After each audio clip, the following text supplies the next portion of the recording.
Welcome back to Prep Rally, the hottest show in video. I made that up, Rick. Did you like that slogan? I just made it. Just came off the top of my head. Yeah, but we're a newspaper, but it's supposed to be true. Well, we don't ever let truth get in the way of a good story. That's right. Absolutely. Right. Okay, all right. So this is Prep Rally, our weekly show brought to you by the Northwest Arkansas Democrat-Gazette. Thanks for joining us. I'm Chip Sousa. This is Rick Fires. He's the beauty. I'm the brains, and we bring it to you every week. So, Rick, we're going to talk about some of last week's.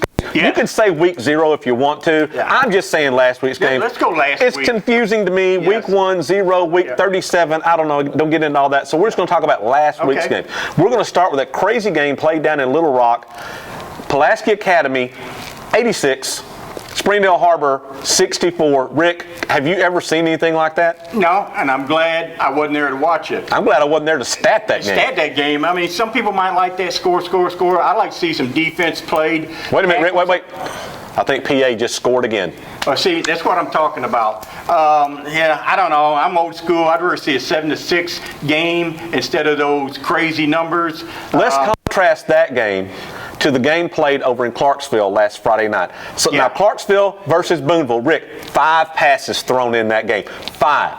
Hey, that's 5. Now I think we should petition the AAA where you can only pass 2 times in a quarter. That's it. 2 passes in a quarter. That's it. 8 for the game. Done. The rest of the time you have to run the ball. I'm going to fully endorse that. How about you? Yeah, especially we're right on deadline and everything, but I don't think the fans like that. I don't mind some passing. I don't mind some scoring, but that's a ridiculous score. I was listening to it, trying to listen to it on the way back, and I just basically turned it off and turned on my George Jones greatest hits tape. Absolutely. I just couldn't listen to that anymore. I'd rather listen to George Jones than that kind of game. He still stopped loving her today. He still stopped loving her. He still did. And that still makes me cry. Absolutely. So we had that one going on. Now let's come back over to Fayetteville where they opened up the Casey Dick era. He's the new coach at Fayetteville. Rick, 64-0 over St. Louis Vianney. Now, 64, Fayetteville's got a lot of playmakers. 64, you could see that, but Rick, the 0 is what I was most impressed with. That's impressive defense. Everybody is fans, and we get caught in trap of looking at offense and everything. And people have probably don't know this, but that St. Louis team is not a slouch. No. They won this Class 5A state championship last year, and maybe about 3 years prior to that. So that's a great way to start the Casey Dick era at Fayetteville. Absolutely. But that's just the warm-up act. We got something else It's a little coming. tougher this week, and we won't talk about this much, but Fayetteville makes that drive over to Tulsa, over to Owasso, right outside of Tulsa this week. Yep. It'll be a little bit different for this one. It's going to be a whole lot different. Yes, it will. So we had that one going on. Then Shiloh Christian, they jumped on a plane on Thursday, flew to Orlando, went down there and put a knot on that team's head. Moore Haven. They noogied them, Rick. They got them down, did a little noogie on them, then came back and won. What a big win, though, for Shiloh Christian. Now, you're talking about not a slouch. Moore Haven, definitely not a slouch. That's a big win for Shiloh Christian. See, I got noogied on my picks. So I'm doing my picks, and I said, they're going to Florida to play a school in Florida. Florida, Texas, California is well known for high school football. So I went ahead and picked the opponent, and Shiloh, great job by the Saints go down there. If you beat any team in Florida, I don't know what class they were. Doesn't matter. But that's a good win. Especially travel, go down there, get on a plane, and come back. So good for Shiloh. Congratulations there. So some big wins on that on Friday and Thursday and Friday of opening week last week. Now we're going to take a little break right here, Rick. We're going to take a look at some of the great photography that the NWADG staff got during the first week of the season. We'll take a little break right here, and we'll be right back. So be sure and catch these photos.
welcome back to Prep Rally, and we've talked about a couple of games that were played last week. Yep. Rick, you and I were over at Centerton for Bentonville West last week. That was the Apex Network Physical Therapy Game of the Week. I'm glad you said that. Absolutely. Yeah. That's why I'm the brains. This is the beauty. Yeah, okay. So we did a little pregame there. I thought went very well. And so the Game of the Week, Bentonville West against Owasso. Rick, you and I were there. Yep. What did you think about that game?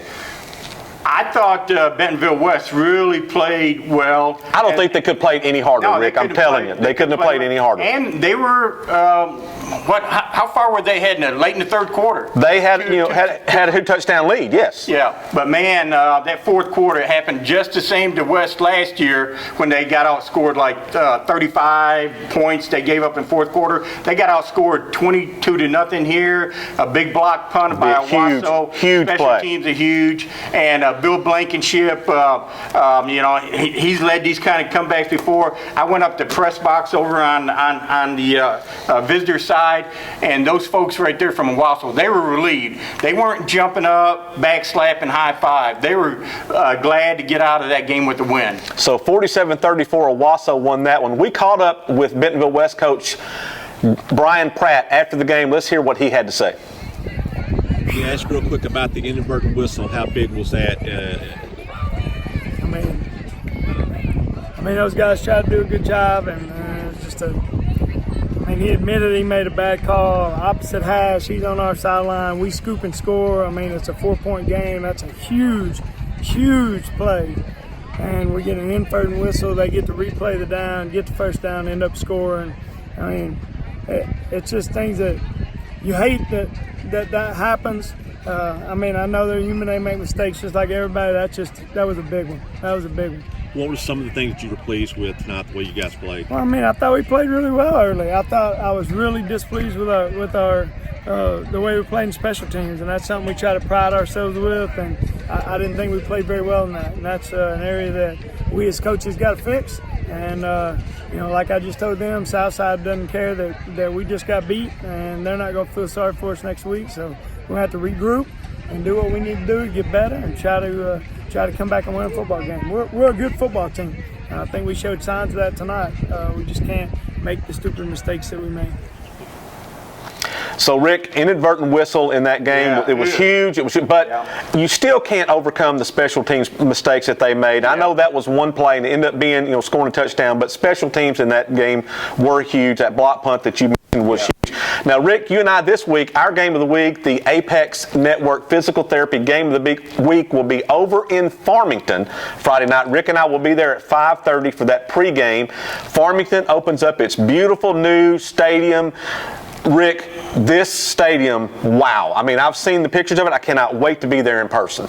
I drive by it every once in a while just to look at it. I mean, as far as the high school level, it's not a college stadium, but I don't know if there's a prettier high school stadium around. I mean, it's all that big red and the black, and they got that big red cardinal out in the center. And when you talk about a home opener, this is home opener right here. Well, and how great is it that they're playing Prairie Grove, the Highway 62 rivals, the smash mouth of that game. Just because you're not. Hey, guess what, Rick? It won't be 84-68. This game won't be. No, this would be a 28-14, more like that. Hey, and you folks down at North Side and South Side, you're going to be in separate. This is how you do it right here. Move your game to game one. Season keep opener. The rival going, and then reap the benefits. Because those stands are going to be full. It'll be packed. Prairie Grove's ready for them, too. It'll be packed. So Rick and I will be there Friday night for the big game of the week. Hey, student section, if you want to be there with us early, if you want to cheer for your team early, come early. Rick and I will be there at 5:30, so come join us for that. Rick, I can't wait to go there. I cannot wait to see that. So do not forget, join us. And don't forget, we'll have full coverage of all the games played on Friday night. In the Saturday edition, our Prep Rally edition, we'll have that, as well as at nwadg.com. We have great photos, photo galleries, video, all the coverage you want of high school football. We'll have all of that.